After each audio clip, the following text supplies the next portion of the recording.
วันนี้จะมาบอกวิธีนึ่งข้าวเหนียวแบบบ่ต้องได้มาเข้าง่ายๆวันหนึ่งได้ตามปกติข้าวสารข้าวเหนียวพันล่างเทือเอามาใส่ถ้วยตามใจมักละมักน้อยมักลายมักยังก็แล้วแต่เอาน้ำใส่หม้อตั้งไฟน้ำฟดก่อนจากนั้นก็เอาข้าวเหนียวที่เฮามาเมื่อกี้นี้ยังบ่ทันในล้างทำความสะอาดเทือลงมาใส่ในหม้อที่เฮาต้มฟดๆนั่นแล้วก็คนไปเรื่อยๆให้ครบ2นาทีครบ2นาทีนี่หมายความว่าจากที่เฮาเอาเม็ดข้าวสารลงไปแล้วนับทันทีเลยไปค้นไปแบบนี้เลยเนาะให้ครบ2นาทีค่อยกลับมาค้นไปเรื่อยๆในใส่ไฟแห้งเลยบ่ต้องใส่ไฟอ่อนว่าต้องมันค้นตลอดต้องหยุดพักเลยเด้อเพราะว่าจะเฮ็ดให้ข้าวติดก้นหม้อนั่นเองจะเฮ็ดให้ข้าวหาใหม่ได้เนาะก็จะค้นไปแบบนี้เลยค้นไปค้นมาค้นไปค้นมาจะค้นด้านใดก็ได้ไม่มีปัญหาหยังแต่ว่าบ่ให้เม็ดข้าวติดก้นหม้อแล้วก็เป็นพอสำคัญก็คือน้ำให้ใส่เอาหลายน้อยนึงจะค้นไปฮอด2นาทีแล้วนางก็จะเอาป่งออกมาล้างทำความสะอาดเปิดน้ำเย็นใส่น้ำร้อนๆนี่ฟ้าเอามือจุ่มลงไปเปิดล้างไปประมาณ2 หรือว่า3น้ำก่อนให้น้ำที่เฮาล้างมันอุ่นก่อนพอน้ำเข้ามวกที่เฮาล้างเปิดฝาน้ำลงไปแล้วเย็นแล้วนะเฮาสามารถเอามือเข้าไป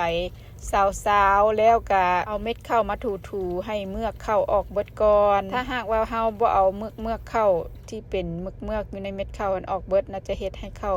เหนียวโพดแล้วก็บูดไวอีกเขาต้องได้เอาออกเบิดเลยก็จะเปิดน้ำล้างไปแบบนี้จนกลัวข้าวสิเย็นลงก่อนหลังจากที่ล้างข้าวไปประมาณ1-2-3น้ำแล้วเนาะกะว่าข้าวเย็นแล้วว่าถ้ายังข้าวบ่ทันเย็นเทื่อนั้นก็จะคนไปแบบนี้ก่อนแล้วก็ล้างออกเอาน้ำใส่แล้วทอกน้ำออกถ้าหากว่าเม็ดข้าวเย็นแล้วก็จะสามารถจับได้เนาะนางก็จะซาวๆแบบนี้เลยแบบว่า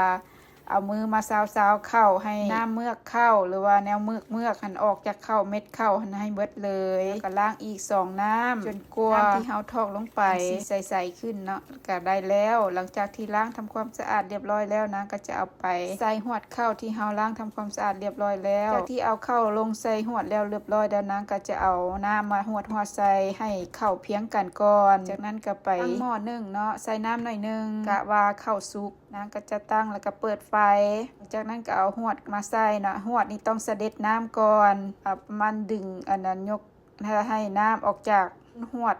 ให้หลายๆที่สุดหลังจากนั้นก็เอามาใส่หม้อของเฮานั้นนึ่งไปประมาณ